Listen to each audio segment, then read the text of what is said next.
Greetings, my friends. This is Stan Houston. Once again, we're kind of going down Monday late afternoon, Monday evening, because I don't want to interrupt your day when you just get it started. Monday's a day for me to be a little bit quiet so you can get a good start to your week. However, now that we're there and we're kind of going down, I would like to share a few things. For instance, I had a great Monday because there were no BSM Monday messages. And that means there were no bad start Monday messages. And we're going to talk about that. And some great, I think, at least not great because they came from me, because they came from a fundamental different source, some great insights from what we learned from the Webb telescope. Incredible. Some great insights that might be helpful to all of us, some interesting ideas from the Webb telescope. That's what we're going to try and reflect on this Monday. My name is Stan Houston. These are interesting ideas, and I love to share them with you, and I love to hear them from you. The program, it begins right now.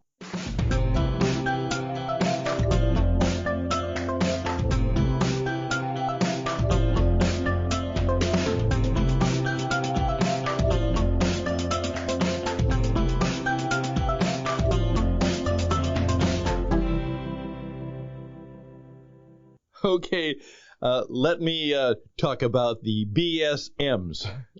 Oftentimes I'll use an acronym just because then somebody will say, well, what do you mean by that? Okay, Bad Start Monday.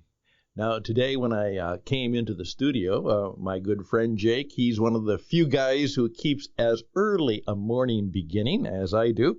Saw me came in and he was already at work, and he said, how was your weekend? And I said, as far as I know, it was pretty good, but I'll know in just a bit. And he said, what does that mean? I said, I'll tell you sometime. Well, then I went back about a half hour later and told him. Well, here's the deal. What I mean is Bad Start Monday messages. Now, I told you in my program yesterday on Sunday night, and it's one of my continual messages for life and good living. Have a Sunday night meeting. Get ready for Monday Meets the Marketplace by taking time on Sunday night to have maybe a prayer book open, a good piece of something to read that's inspiring. Have your planner open, maybe your journal open, and just take some time. Maybe put a little bit of good music on. It's easy to do. I just hit the smartphone, go to Pandora, and find some nice, easy listening music. Maybe even light a candle. Darken the lights. Just me and my spirit, and perhaps the Almighty there. And I think about and make some plans for the weekend. No, for the end of the weekend and the beginning of a good week. And then Monday comes. And on more than a few occasions, I have found is that I've opened my browser or I've opened my email on Monday, and somebody has chosen that time to hit me right on Monday morning, first thing, with some bad or unpleasant news or something that they're going to do, which they know will make me unhappy. So I oftentimes say, thank you, Lord, there were no Bad Start Monday messages. And then, if there are, I now know pretty well how to handle them, because it has happened on more than one occasion, and I can think of one in particular because it's still a little bit painful.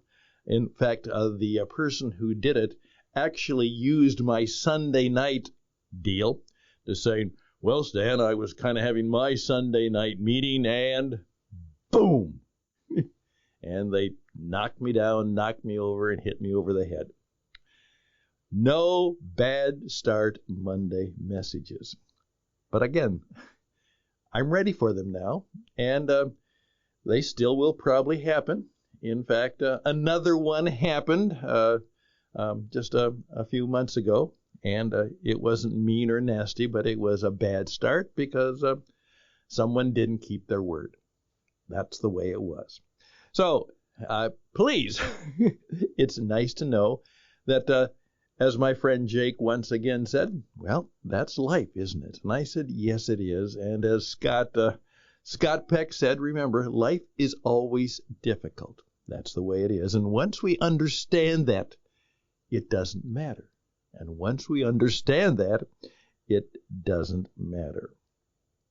Also, as I take time on Monday just to get ready for the rest of the week, I take a few minutes to say, okay, were there any words of wisdom from the weekend?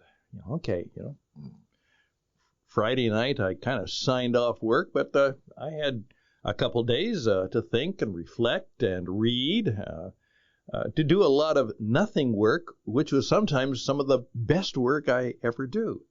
I went to church, I had worship, and maybe heard a lesson from the pastor.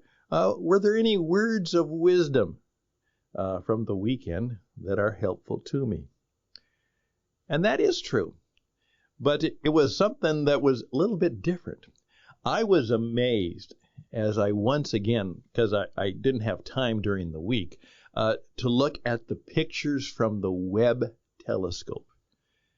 Now, one of the wonderful things about that in terms of the polarization of our population these days is no matter your politics or preferences or whatever other position you have, the accomplishment of the Webb telescope into giving us these beautiful pictures of the universe, that was wonderful. It was just inspiring.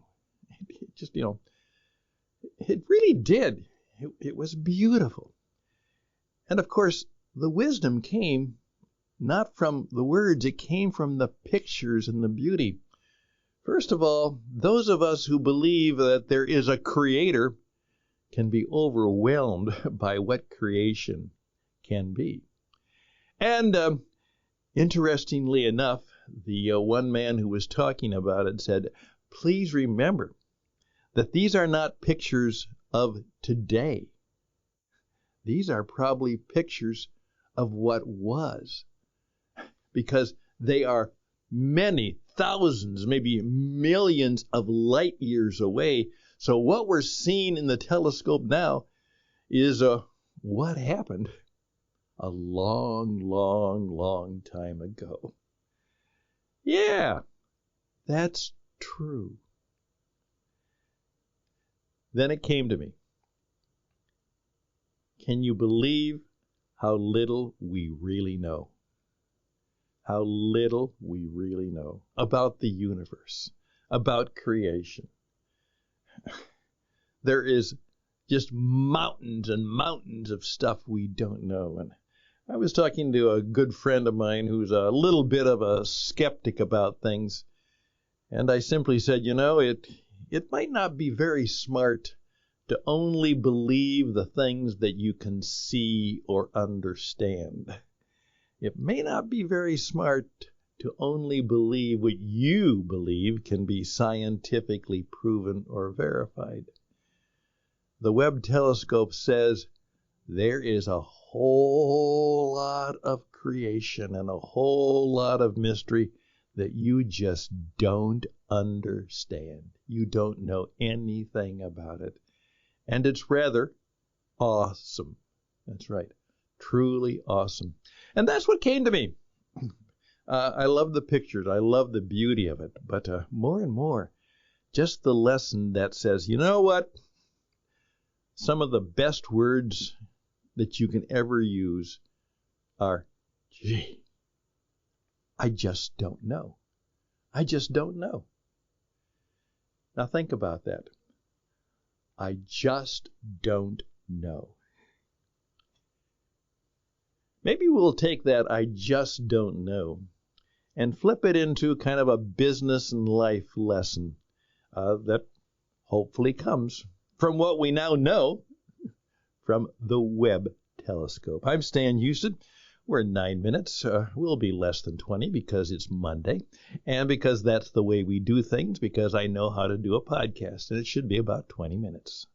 Hey, we'll take a brief break. and we'll be back.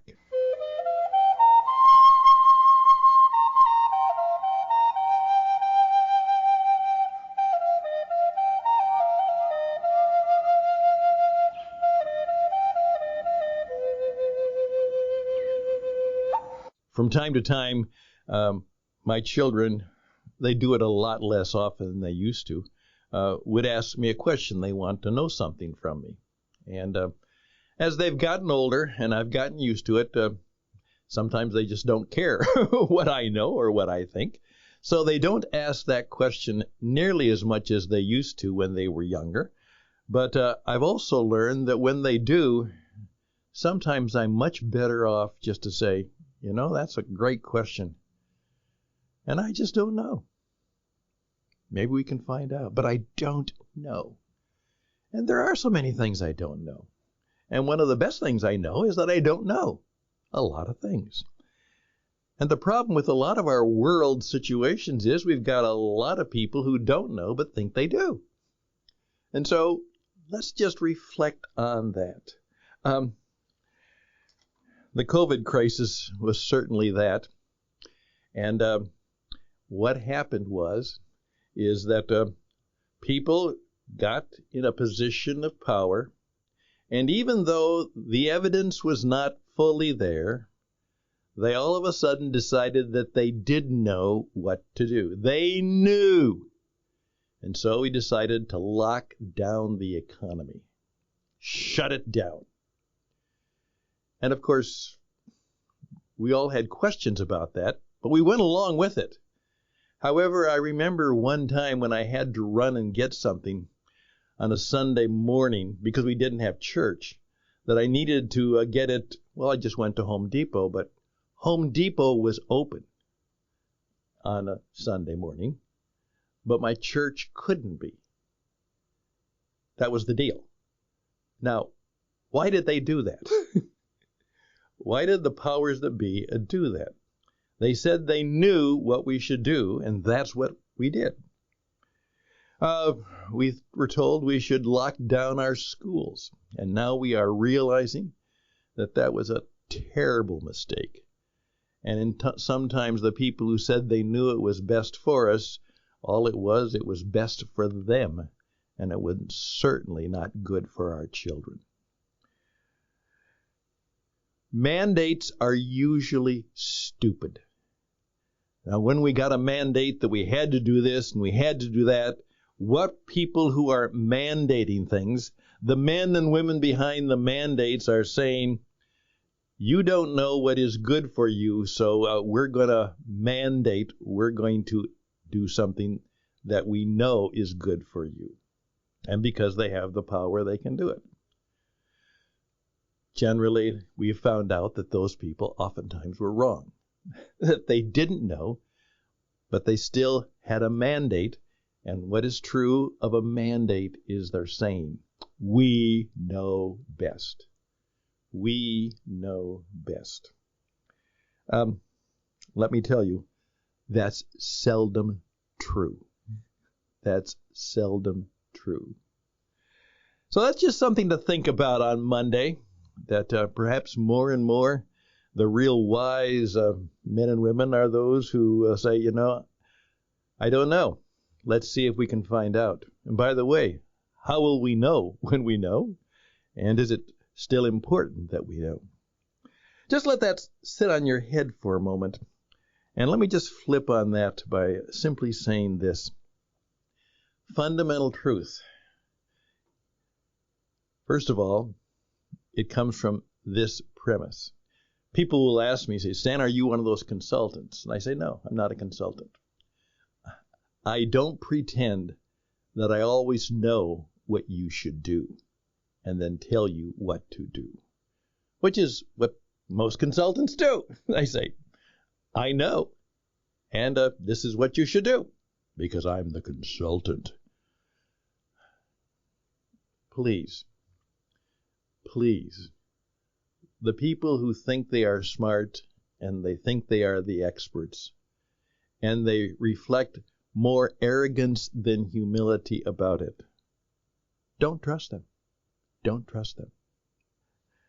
I'm not a consultant. I'm not a prophet. I'm not a priest, not a king. I'm basically an overeducated disc jockey who thinks and prays and tells stories. That's what I am. I'm not a consultant. I'm a storyteller. I'm a teacher. And I'm a performance coach, not a life coach. But when it comes to how you perform in business, in terms of your strategy, your leading, your marketing, I've got some ideas about how you should perform. But for the most part, I am a storyteller and a teacher. And then you can go. Because here's the fundamental rule. Now, please listen carefully. A truth told is good, but seldom heard. When you're saying, I have the truth, and you tell it, it may be right, it may be good, but it's seldom heard. If, however, a truth is revealed, it will have greater yield. If it's shown to them, if it's given to them as an option, if it is shown to them, it has greater effect. So, a truth told, seldom heard. A truth revealed has greater yield. And a truth discovered is best of all. Because when people can discover the truth for themselves, then it's real.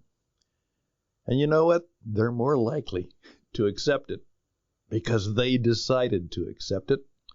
And here we go. A truth imposed is no truth at all. It's a Houstonism. May I do it again? A truth told is good. Truth is always good, but it's seldom heard. A truth revealed has greater yield. A truth discovered is best of all. And a truth imposed is no truth at all. And if I'm any good at what I do, I just simply help you discover the truth for yourselves. That's more than an interesting idea. It's a life-changing one. I'm Stan Houston. We'll be back.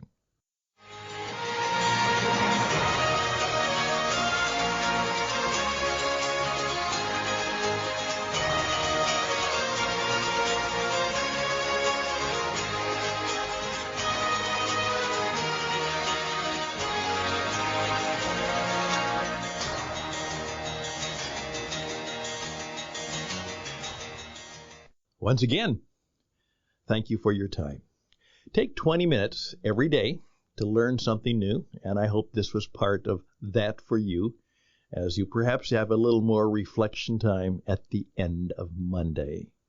Hey, please reach out to me. I don't have a website for my performance coaching. If you want me to be your broadcasting teacher and coach, you can go to witradio.net, witradio.net. Because that's one of the fundamental things I do right now is I help you do just exactly what I'm doing. Sharing what I hope is my wisdom, insight, and truth, and I can help you do it. I'm starting a gentleman who has some incredible counsel and advice, and he said, I think I'd like to just share it with the whole world. I want to share it with the whole world. And I said, we can do that. We can do that. We can do that. And we can. So, however, when it comes to performance coaching, I'm now at this stage of saying, you tell me what you think you need or what you want, and I can help you. But I have no programs or prescriptions or products for that. It's simply my own person and my own self and you and yourself working together to decide what we need to do to be more fully alive and better at what is important and what we do. Be fully alive, better at what is important, and better at what we do. Thank you for your time. All the best and blessings to you. May the week go well for you. Bye for now.